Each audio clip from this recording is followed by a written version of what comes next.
Morgan's usually here. Good afternoon, Kansas City, and thank you for joining us to our fourth and final community forum.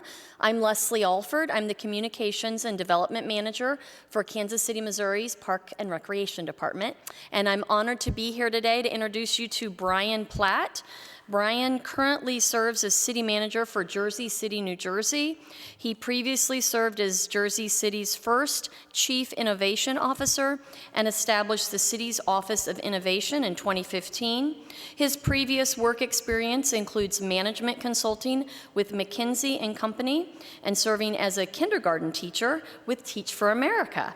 Mr. Platt earned his Master's of Public Administration degree in Columbia University and a Bachelor of Arts degree in philosophy at Emory University. Welcome to Kansas City. Thank you for joining us. Why don't you just tell us a little bit about yourself? We've got a live feed down throughout the city and on Facebook and social media. So the questions that I'll be giving you are questions that we've asked all the candidates that came from the public. But for those of you at home, if you have any questions, please text or message us so that we can add that to our list. And why don't you just start out and just tell us a little bit more about yourself? Sure. Thank you very much. Thank you for having me. It's been an exciting and whirlwind of a day here in Kansas City.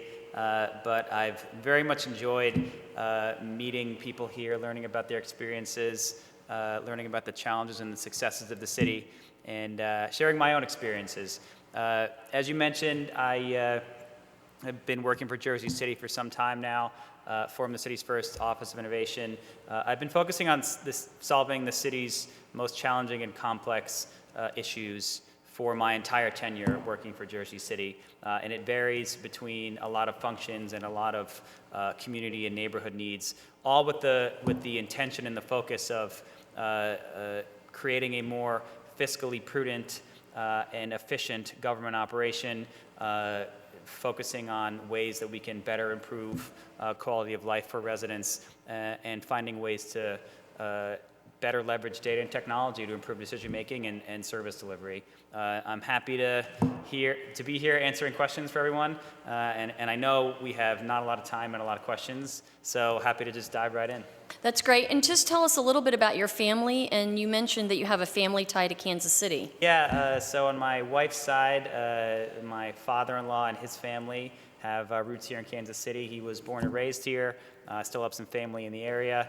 I have my Chiefs mask. I've been a Chiefs fan ever since I joined that family for one reason or another. I actually I've been a big fan of Kansas City for a while, and one of the highlights is actually on my birthday this year, my aunts that live here sent me Jack Stack barbecue for my birthday in the mail. It was really a great experience. Highlight of my birthday.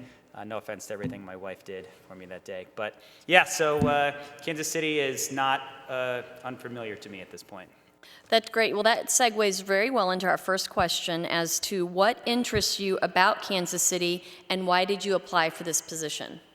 I have a passion for cities, for solving and understanding the challenges, the many challenges that face cities around the world. It's something that I enjoy doing is solving those problems, improving quality of life for people in any neighborhood, in any city, anywhere. I built a network of city leaders around the country and around the world that we collectively are working for the greater good, and it's the boundaries of our work are not limited geographically to our own cities. If there's something I can do to help another city somewhere else, I'm more than happy to jump in.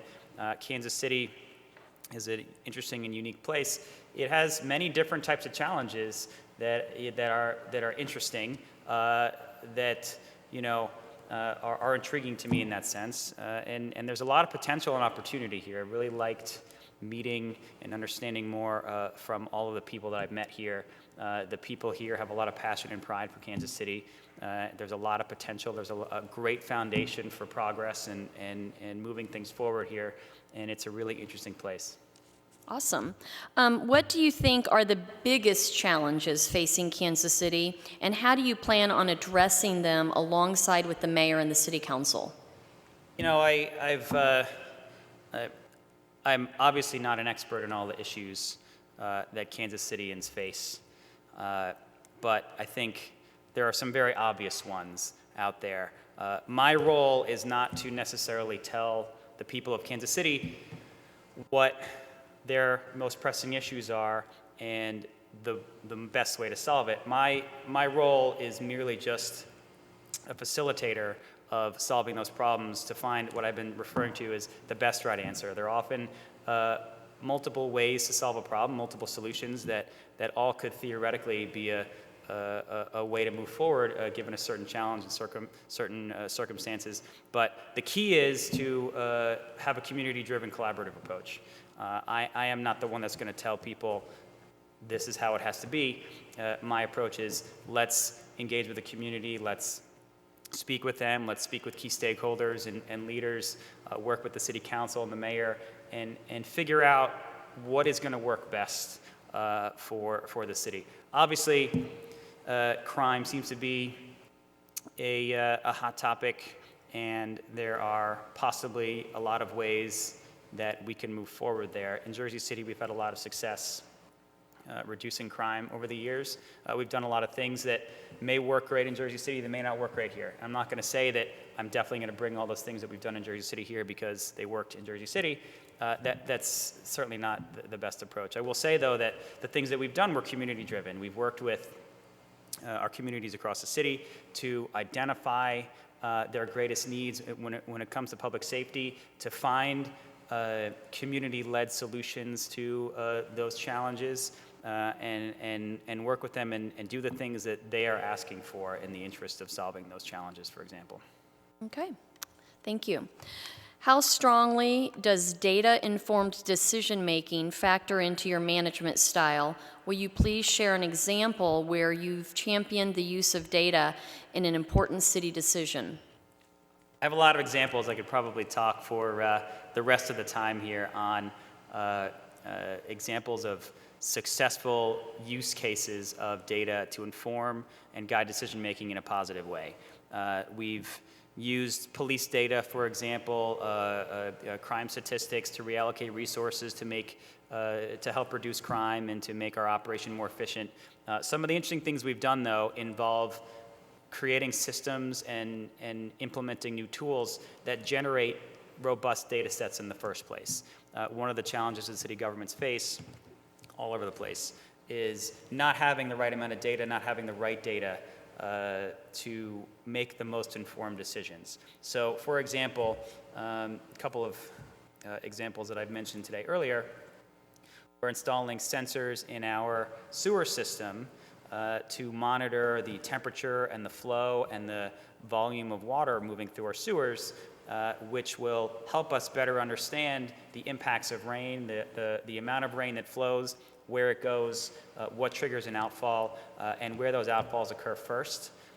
It's one thing to know that there is a CSO problem and that if it rains a certain amount, that generally partially treated or untreated sewer discharge flows into natural waterways. It's another to know exactly where it happens and try to understand why. And that data is one factor in that scenario that is helping us make better decisions there. And it's interesting because in this example, the data that's generated leads us to information that we had no idea was going to result from this. So, for example, when there's a rainstorm, maybe only one or two sewer outfall locations have an overflow event, and that poses additional questions to us. Why is this happening? What are the conditions that make this happen? And it turns out maybe there's some sort of inefficiency in the network, maybe there's a clog, maybe there's a breakage, and it's not letting water flow freely the way it was designed. And so that is additional learnings that we're generating from the use of data. Another interesting example is what we're doing with our street resurfacing. So we have a digital tool that visually analyzes the street surface conditions on every street in the city. It's essentially a camera that's attached to a vehicle that drives every street in the city. It takes a few days, a week, or just over a week. But it automatically provides a digital analysis of pavement conditions across the city. And it's very helpful for us, of course, to know which streets are in the worst condition, which streets are in better condition.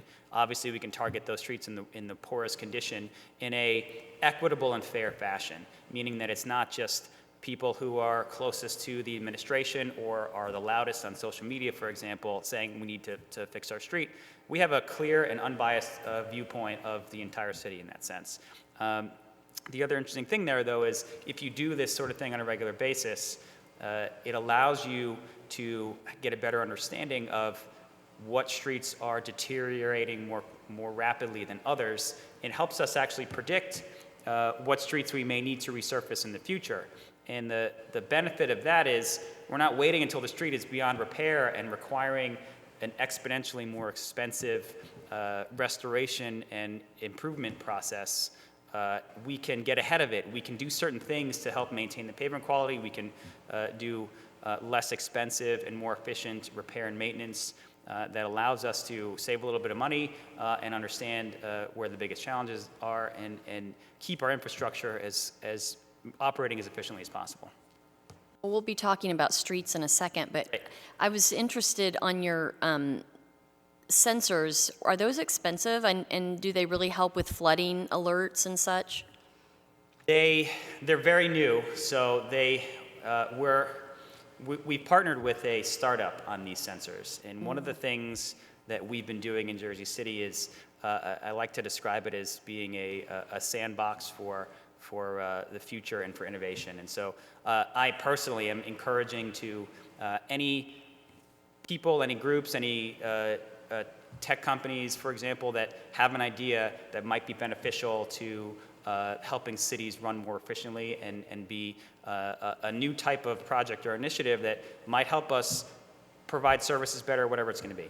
And so I say to companies, if you have an idea and you want to test it out in Jersey City, please come here and do what you got to do. We'll clear the way for you, and if the idea works, we'll help you make it happen. Worst case, maybe the idea doesn't work and we've lost a little bit of time on our end, but best case in this situation is we help develop a tool that can be used by other cities around the world to better understand this sort of thing. Since we've started, there have been other companies that have started to implement and deploy this sort of technology and infrastructure. The cost of it is reasonable considering the useful life period and the amount of data generated and the benefit that it can provide the city. For less than $10,000, $20,000 maybe in a year, you generate this set of data that helps you understand an infrastructure network that we otherwise had no insight into. So the benefit there's sometimes the decisions you have to make on things like this are more than just the dollars and cents there. It's about the value that you provide and the value down the road that you can generate and save. Okay, thank you. That sounds very interesting, because we do have some flooding issues every now and then, if it rains a lot.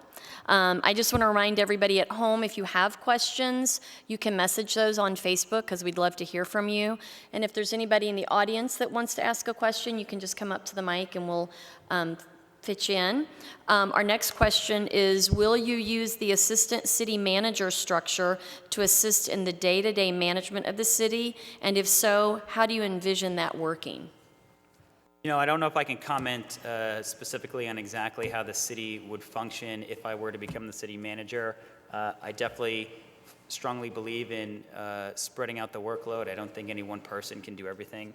But one of my core beliefs and values when it comes to city management is providing others on the team with the tools and the knowledge and the ability and confidence to make decisions and take the responsibility on individually, understanding the vision and the goals and the mission of everything that we do, understanding that we all have a certain type of job to do and there's a certain way to do it. But everyone is able to make decisions within those confines and within that structure that allows an end product to move forward without having to necessarily micromanage and be in every meeting or like read every single email about everything that goes out, that sort of thing. Assistant City Mayor, I have several that I use in Jersey City, and it's a great structure. They become essentially project managers for very important, very complex things. They become experts on certain topics that would otherwise pull the city manager in too many different directions to be able to appropriately be able to make decisions. Some of the decision making ends up going to those assistant city managers, but also, you know, it allows us to sort of say, here's the vision, here's the plan, here's the approach, go execute it, and they're able to essentially oversee the execution and implementation of many different types of projects. Okay. And if selected as city manager, how would you work to stay connected to city employees inside and outside of City Hall? Yeah, I try to be as accessible and available as possible on a variety of different channels. I do like meeting people in person. It's a little bit different these days given the social distancing requirements and restrictions. I'm very available on my phone, email, text. You know, I like to meet employees where they are. I like to do site visits to projects and to different offices around the city. You know, I like to get out of City Hall, to be honest. That accessibility is really important in this day and age where information is very readily available and accessible. It's important that those at the top of the administration are available if there are questions or concerns about that information. And I think it's important for people to hear things from me, from the mayor, from the council members about certain things, and be able to ask those questions, be able to have that relationship. It's about respect as well. That, you know, no one is, I don't feel like I'm necessarily above anyone else in the administration. This is a team approach, it's a team effort. We all share the same joy in the successes. We all take responsibility when there's a failure. And, you know, it's just sort of being another member of the team to me. And how do you currently stay connected to your field crews and those that are out in the field besides just site visits? I mean, I didn't know if you had a certain style or process. It could be yeah, I mean, it's, you know, it's informal if anything. It's calling me, text messages, emails. It's having assistant city managers be observing or other project managers across the city being a part of that process that are observing day to day, and they just fill me in on reports at the end of the week or on some regular basis. So I wouldn't say there's a uniform approach to all of that. Okay. What experience can you bring to the table to help with our aging streets and infrastructure? And what is your recommended strategy to fix the roads? So you mentioned your technology, Yep. Which sounds very intriguing, but I just didn't know if you wanted to expand on that or had any other ideas. Yeah, I think also just to add to that, this is not a challenge that is unique to Kansas City. Cities across the country are facing this sort of issue. Last year, we were able to resurface 10% of all city streets in 1 year. We have less streets in Kansas City, but still it's a big number. Part of the way we get that done is through public-private partnerships and partnerships with other stakeholders. So for example, we have requirements in new projects, new development projects that may require developers to resurface certain sections of street around their project. We require utilities to help with some resurfacing if they're tearing up the streets. We actually have a law in the books that says if you open up a street, if you tear up a street that's been resurfaced within the last 10 years, you're required to pave curb to curb. And that sort of thing is really helpful, and it makes our dollar just go a little bit further. So maybe we're investing $10 or $15 million on the city side. We're getting 20, 25 million, 30 million, maybe not that much, but out of it, just because other agencies and other groups are putting in some of their resources and funding as well. The other thing that is important is that we don't approach it just replacing what was there like for like, so to speak. We're always looking at ways to improve what we have and use different materials, technologies, approaches to infrastructure maintenance. And some of the technology that I mentioned earlier is important to that. I think thinking about, stormwater management is a good example here too, where, instead of just replacing the sewer the way it is, if it breaks or needs to be repaired or replaced, we're asking new developments to install in their development projects certain types of stormwater capture and retention systems, for them to make improvements to stormwater management in the street, in the public right-of-way. We as a city are also doing an undertaking to install green infrastructure and gray infrastructure in a variety of places that will ultimately, even though it's an investment up front, it reduces the stress and the volume of water that ultimately enters that sewer system. And it hopefully means that maintenance goes down and that the damage and the breakage issues are reduced as well. So, but at the end of the day also, there's no way around it. It's a big investment that needs to be made by every city. That investment needs to come sooner rather than later. We're in the middle of a $700 million sewer and water system upgrade. It's something that has been pushed down the road for years and years. And it gets to a point where if you wait too long, you have so many more complicated issues with those repairs and so much more costs associated with that. If you stick to a regular maintenance schedule, if you are doing regular system checks, if you're implementing new technology to help better understand the use of the system and the quality and the conditions of the system, and if you're doing things that are improving the efficiency of the system, it's all certainly helpful. But at the end of the day, you have to move forward with that investment, and you have to do it now, and you have to stick to a regular repair and maintenance schedule. Okay. And that kind of segues a little bit when you're talking about gray and green infrastructure. To what extent should city resources be focused on achieving climate goals, and how would you garner resources to enhance and further the actions already taken? This is another thing that, I have my personal beliefs on this, but at the end of the day, it comes down to the tolerance and the appetite of the city itself, the people of the city. I'm not going to say that because I feel a certain way that the city should go in that direction necessarily. It's important to get that broad consensus citywide as to what direction the people of the city think we need to go. That being said, though, we've made a lot of important progressive decisions in Jersey City about what we can and should do in the interest of global climate issues, sustainability and resiliency related as well. For example, we are aggressively seeking to convert our municipal fleet to electric vehicles only.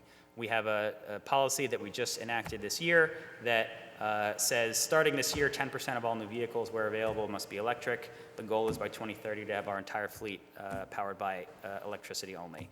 And this is a decision that we made after gathering community feedback, after piloting some types of electric vehicle technology. We started very small to make sure we had buy-in and that people were understanding of the approach and the process and the value with just 4 fully electric Nissan Leafs that we had at City Hall. The right people got to look at them and try them. We were able to eliminate the skepticism of the maintenance issues. I think we've spent $0 on maintenance on these vehicles so far. Of course, the energy cost is much less. It's a much more efficient transfer of energy into the vehicle than gasoline powered, of course, or fossil fuel powered. We have some of the first electric garbage trucks in the entire country that we have purchased earlier this year. They're still being manufactured at this point, but those 2 projects are sort of our pilot projects to start that process, to have that discussion, to talk about the benefits here, do the financial analyses of why there's a benefit there. And it turns out at the end of the day that even though these vehicles may not be the cheapest upfront cost, for example, just about the garbage trucks, a regular diesel-powered garbage truck may be 1/3 of the price or half the price of an electric vehicle. But when you factor in the maintenance costs over time, when you factor in the reduced energy costs over time, there's a way to make a use case financially as well as for the environment for this type of thing.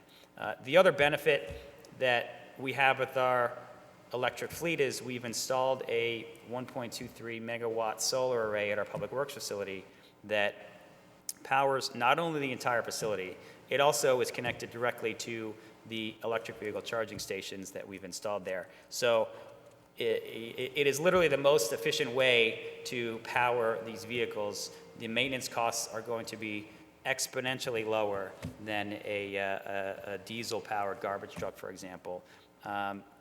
This is also another interesting example of finding alternate funding sources for this sort of thing. The garbage trucks, for example, was not an idea that came up recently. It's actually been something we've been talking about at all levels of government for 3 years or so. We worked with the state to to create a funding system and structure that allowed us to get a grant to cover most of the cost of those garbage trucks. So at the end of the day, we ended up spending almost no taxpayer dollars on these electric garbage trucks that are going to be much more efficient and much better for the environment over time. And it's something that took us a while to get to. It required analysis and stakeholder buy-in. It required having the consensus from the community and from the city and the key elected officials across the city. So, you know, it's something that I would love to be able to do that sort of thing here. But, you know, we'll have to see what the sentiment is across the city at that point. And when do those trucks get to go on the streets? Hopefully within the next few months. The production was a little bit delayed because of COVID pandemic, but you know, I on the East Coast, they were the first ordered, I believe. There's a few that we know of in some other small municipalities, I think in California, but we're really excited about it. They're quiet, they're cleaner. The big benefit is, think about the air pollution reductions from these things. You know, the garbage trucks are in every neighborhood in the city. They impact every person in the city. They are often idling while they're picking up the garbage. There's just a ton of emissions that come out of them. And it's true in Jersey City and many cities. They're often some of the poorest quality vehicles on the road. No one wants to buy new garbage trucks every few years. It's just not something you think is a priority. So some of our garbage trucks are from the 80s and 90s. And just imagine how terribly polluting those types of vehicles are. It's such a big transition for us and so important. Not to mention the noise. They're completely silent. A little bit of a hum when they're moving, but really like no noise pollution, no air pollution. It's just so much better for everything. Well, somebody from the audience, I guess social media, was wanting to know, segueing from that, how will you work to support access to multimodal transit for all? Transit is something that I believe in very strongly as something that a city should be providing to residents in a variety of ways. It unlocks access to opportunity. It allows those to the residents of the city to better themselves. It allows people who live here to improve their quality of life by having better accessibility to services, to jobs, to nightlife, to other activities. It just makes life better in a lot of ways. It also, there's an environmental impact, a positive impact there as well that we've seen. And so I'll give you some examples of things that we're doing in Jersey City. We've, of course, started bike share. We have a lot of different types of transit. Unfortunately, a lot of those types of transit are managed at the state level in New Jersey. NJ Transit is this state level government agency that manages the buses, most of the buses. The light rail system that runs through Jersey City, which is similar to streetcar in Kansas City. And there's a subway system that's locally referred to as the Path. That is managed by a bi-state government agency. So unfortunately, a lot of the main systems of transit we are not able to directly influence them and make key decisions on them. But one thing that we've done is we've started our own on-demand rideshare service. It uses minivan-sized vehicles to create a flexible and dynamic and adaptive transit system that responds to the needs of the riders directly. One of the common complaints about transit that you will hear in any city is, you know, the bus doesn't run frequently enough. Sometimes it's full. It doesn't quite get me where I want to go. It takes a long time to get there. And then when I get there, I'm not really, when I get to my destination, it's not really where I want it to go. This system is more of an efficient type of Lyft or Uber service in that it's app-based on a phone. It will, when you're ready to ride, you just hail a ride, so to speak, on the phone app itself, and it'll bring you, the use case that we're going with is there are neighborhoods in Jersey City that have limited access to transit, limited mobility, limited opportunity for those residents to get to where they need to go in a cost-effective and time-efficient manner. And so what we were trying to do is solve that gap there, where we would target those neighborhoods and say, okay, anyone in these neighborhoods can go to and from downtown for just $2. It doesn't matter where you're starting, where you're ending, but this will hopefully help you get to work or get to a transit hub or whatever it's going to be, go out to dinner, that sort of thing. We thought the use case was going to be just that, but it turns out that it's only about half the use case. About half of the rides that we see are people just going within their neighborhoods, in the outer neighborhoods in Jersey City, which means that people are now using this service to have expanded access to their neighborhoods themselves, to visit their friends, to maybe go to a doctor's office that they would otherwise have to call a cab for, a much more expensive cab, or walk to a bus stop and then wait for the bus and that sort of thing. And it reduces the time and cost of transit within those neighborhoods as well. It's a very successful program in a lot of ways. We have very positive feedback. It's taking cars off the road. It's reducing cost of transit for many of our residents. There's an accessibility feature where we have wheelchair accessible vehicles. We've given hundreds of rides already. We've only started it about 9 months ago, conveniently right when COVID started. In the midst of the COVID shutdowns of mass transit, we've seen exponential increases in ridership. We've broken records, month after month on the number of riders. It's a safe service. We control it. It's dynamic and responsive. So if people suddenly don't want to go to one part of town, it's not like we have to change a bus route. The vehicles are going where they're going to go based on who wants to go where and where they're starting from. So there's no real effort on our part to make changes to the system and respond to demand. It's doing it automatically. The efficiency comes from the vans making multiple stops and picking people up that may be on the route. Maybe the route is a couple of minutes slower. Maybe you have to walk a block or two once you get to your destination or from your pickup point. But at the end of the day, this is a really good example of the future of transit. And it's just one component of transit. It fills in a gap, though, that was sorely needed in Jersey City. And it's the kind of thing that cities need to be thinking about in how we improve transit and how we build and plan for the future. Gone are the days of mass volumes of people who are starting in one specific spot and ending in one specific spot. There are things to do in Kansas City, for example, everywhere in the city. There's not one spot that people want to go to or start in. People are spread out quite a bit. This sort of thing could be very successful in a place like this. Is that self-sustaining or is it an expensive program? I think there's only one transit system in the entire world that is revenue neutral, is cost neutral, and the only reason for it is that the system itself owns real estate and they are able to generate revenue from that real estate rental itself. So no, it is not. There's nothing that I know of in the world that is self-sustaining. Of course, the city is going to spend money on it. There's a subsidy that comes from the city. As with every transit system, it comes from somewhere. But when we're thinking about the best use of our dollars and our taxpayer dollars, this is, of course, one of the best uses. It impacts so many people that need it the most.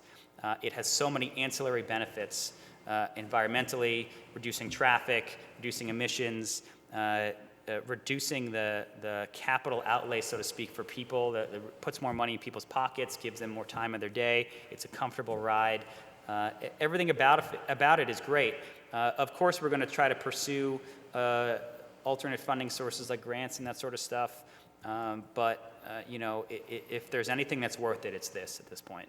Okay. Somebody from the audience at home wants to know what has been the COVID-19 protocol in Jersey City?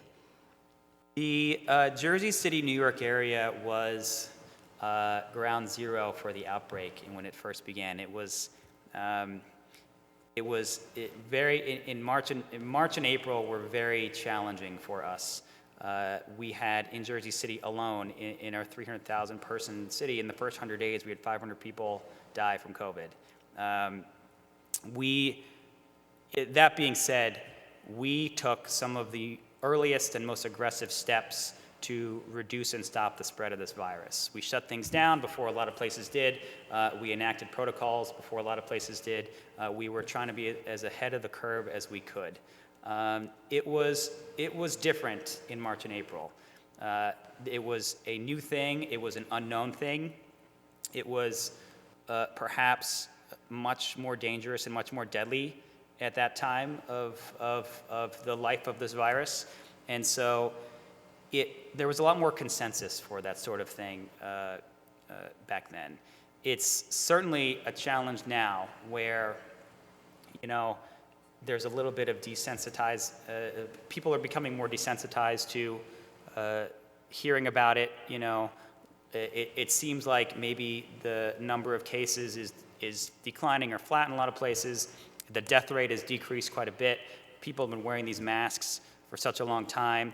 There are economic impacts to consider at this point that are becoming equally as stressful and straining on people. And a lot of people, thankfully, have recovered from the virus. And I think there's a lot of sort of desire to get back to normal at this point. But the challenge is remaining vigilant. It is still something that can cause serious bodily harm to people. It is still a serious cause of death for a lot of people, and the purpose is to minimize that over time.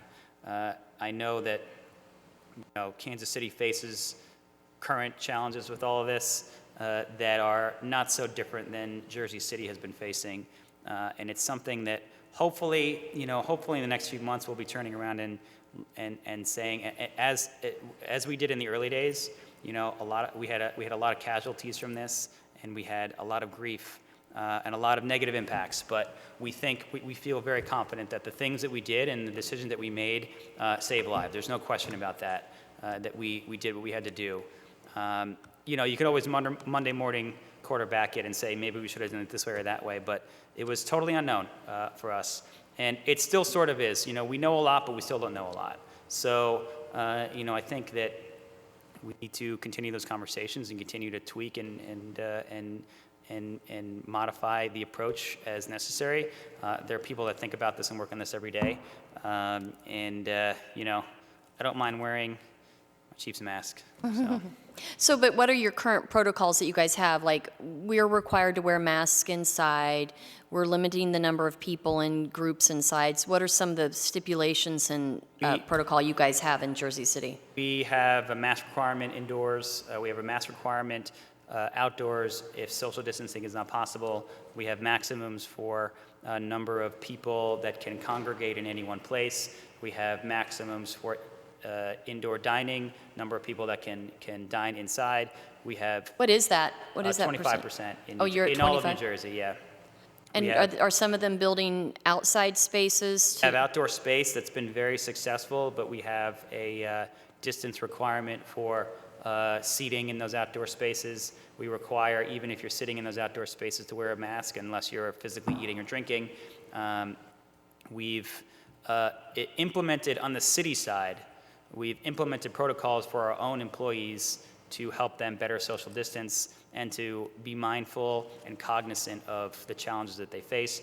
We've allowed a lot of our employees to work from home for whatever reason they want. We're not requiring justification for it necessarily. We're not saying you have to, have a child that's home from school, you have to have a health condition. If you just feel uncomfortable and your job can be done remotely, we're allowing that sort of thing to proceed. But as you can see here, we've done the same thing, installing protective barriers and spacing people out indoors wherever possible. If it's not possible, we're actually, trying to reconfigure some office space to spread people out.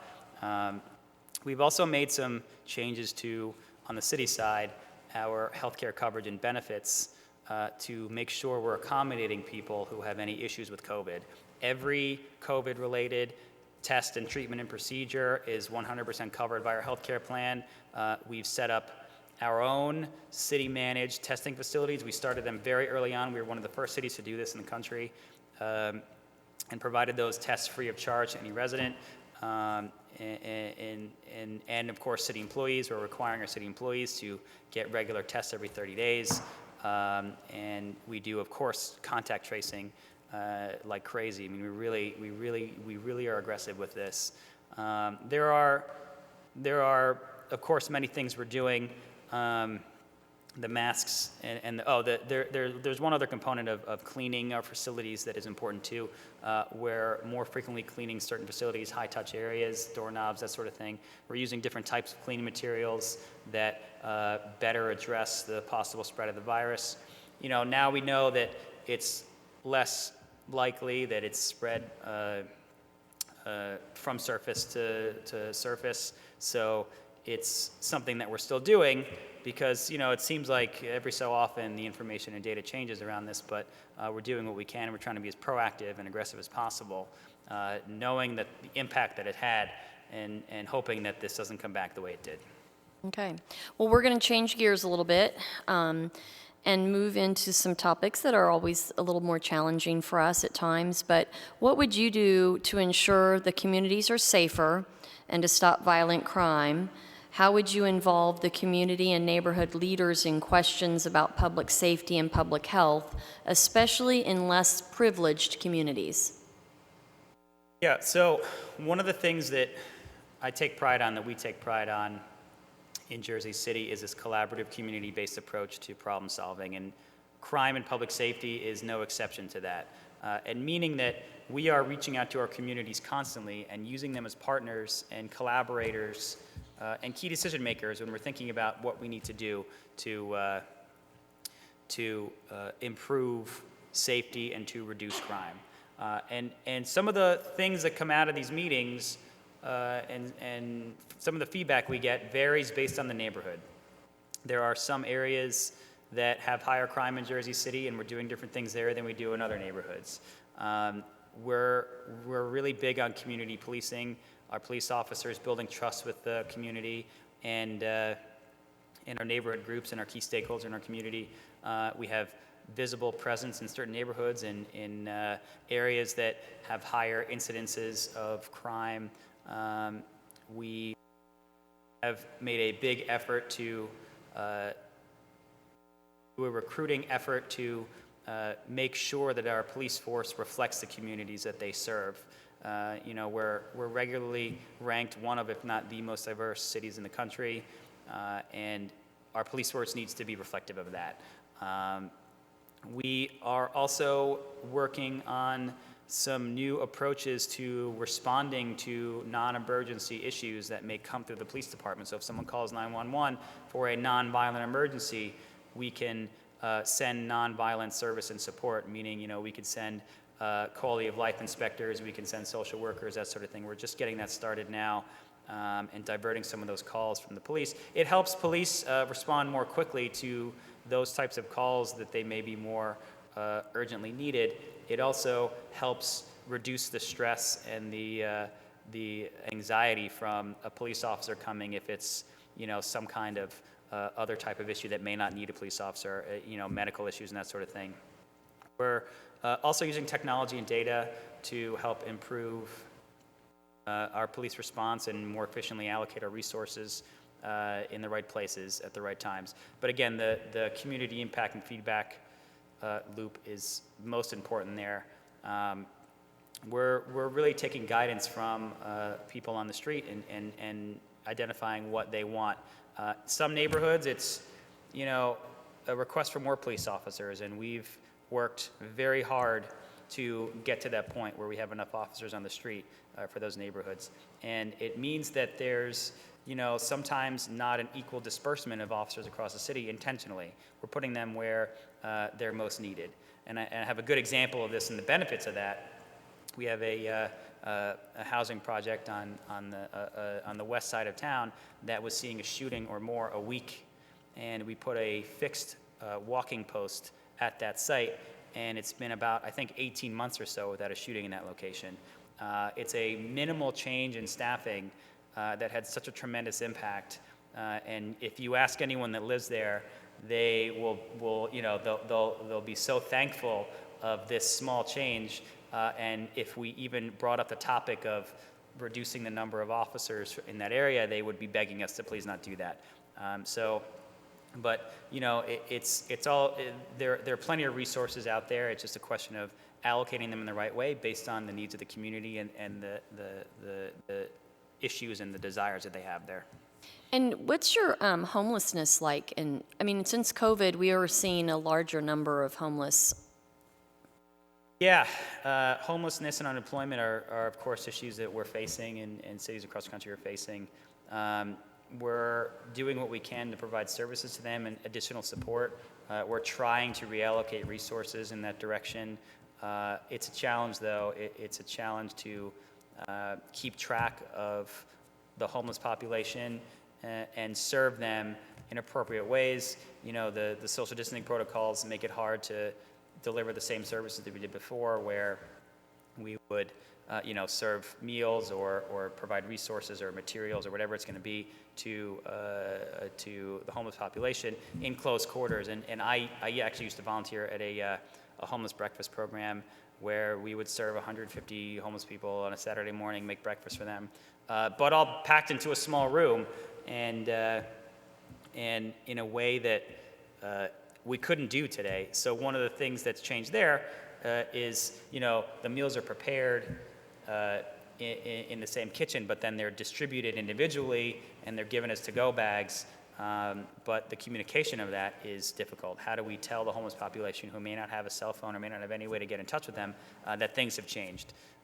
So, protection from COVID is also a challenge for our homeless population. We've had people in our homeless community come down positive with the virus, and it's hard to contact trace. It's hard to give them the service, the medical service and support that they need.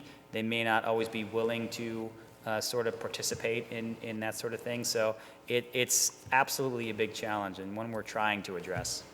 Okay. And moving on, what is your vision for housing affordability in Kansas City? Affordability is important to us in Jersey City too. I think that there are things that can be done that, I'll give some examples of what we've done in Jersey City that could be applicable here. We are about to hopefully pass a inclusionary zoning ordinance. It requires all new developments to have 20% or more affordable units. It requires the affordability ranges to be lower than they've been in the past. We're taking a lot of efforts to preserve affordable units as well, extending and continuing incentives that maybe have given in the past for that sort of thing.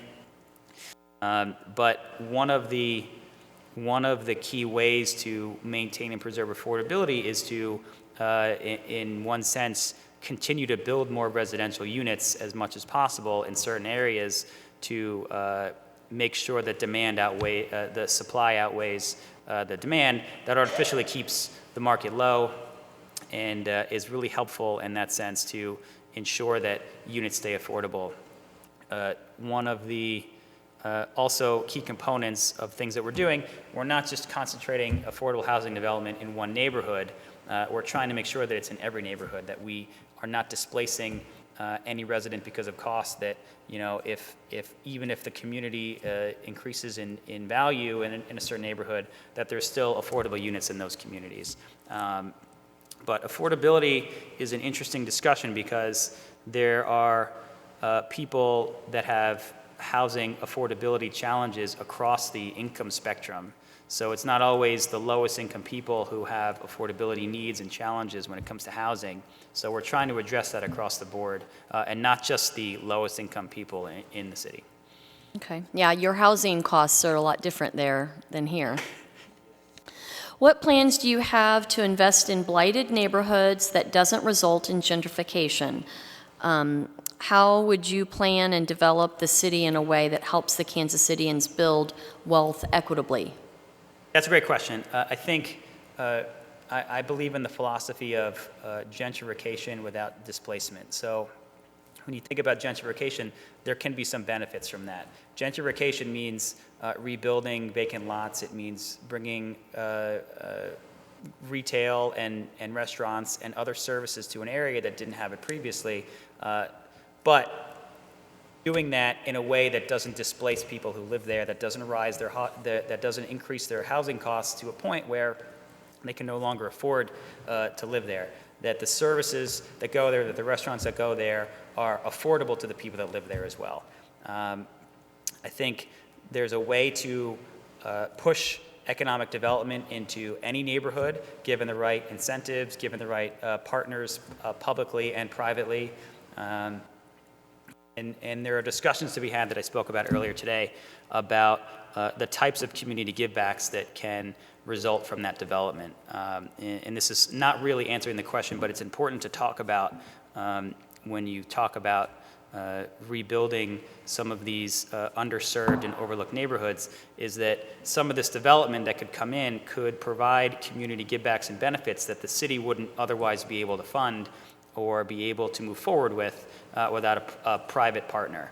And that may be, it could be libraries, it could be schools, it could be parks, it could be retail, it could be restaurants that private developers are building in these neighborhoods with some sort of compromise and give and take. It might be a tax incentive, it might be the ability to build more units or smaller units in that site. One of the benefits might be affordable housing, more units that have maximum rent limits. This sort of thing is a conversation that I would certainly, we would need to have at the community level. We need to engage the communities there and understand what makes the most sense there. I may have an opinion or a view on what can and should be done in that neighborhood, but I am not the one making the decisions for those neighborhoods. It's the people that live there. So we may say, the city may think, okay, well, maybe you'd want to build 20-story buildings along this street here. And the community says, this is not our neighborhood. It doesn't reflect our values. It doesn't reflect the culture and the history here. It's not something we want. That's fine. We're going to go in whatever direction the neighborhood wants the development to go.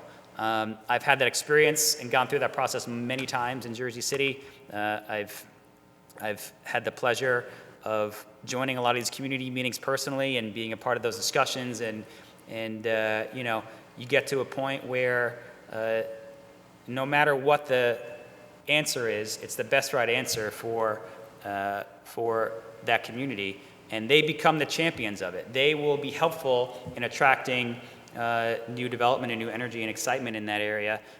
They will do what they can to make sure that those projects are successful. So sort of a long-winded answer there, but it's a complicated answer. I think gentrification is a complicated and polarizing topic, and it's polarizing for us too. It is everywhere.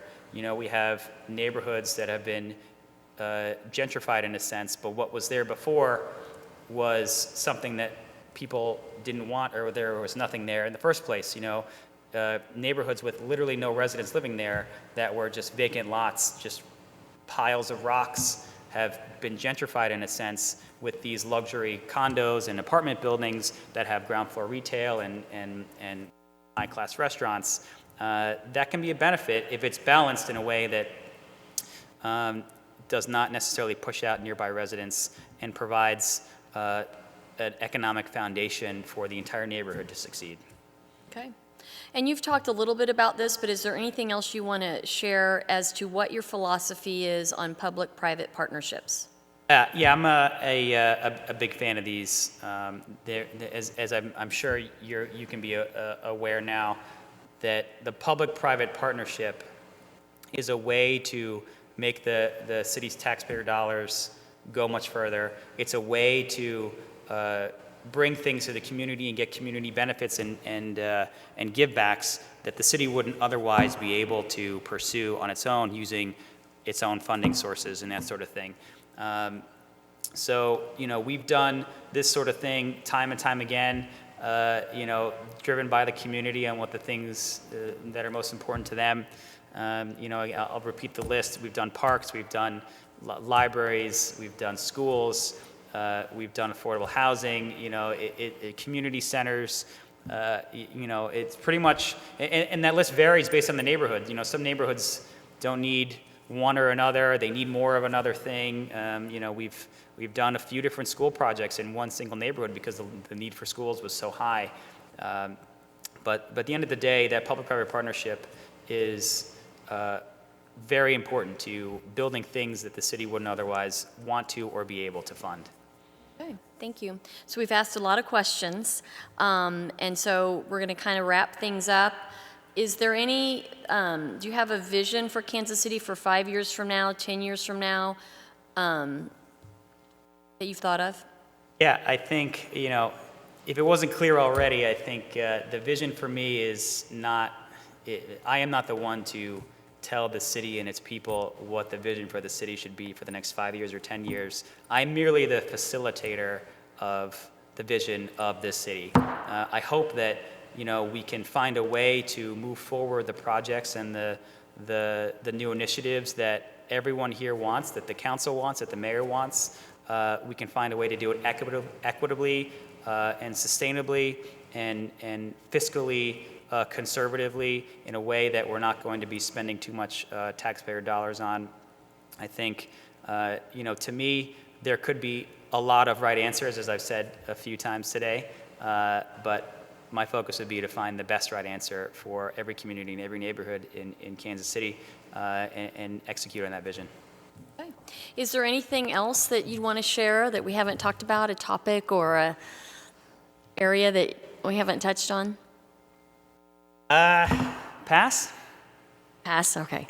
No, It's been a long day, think, I understand. I do want to say that it's been an honor and a privilege to be a part of this process.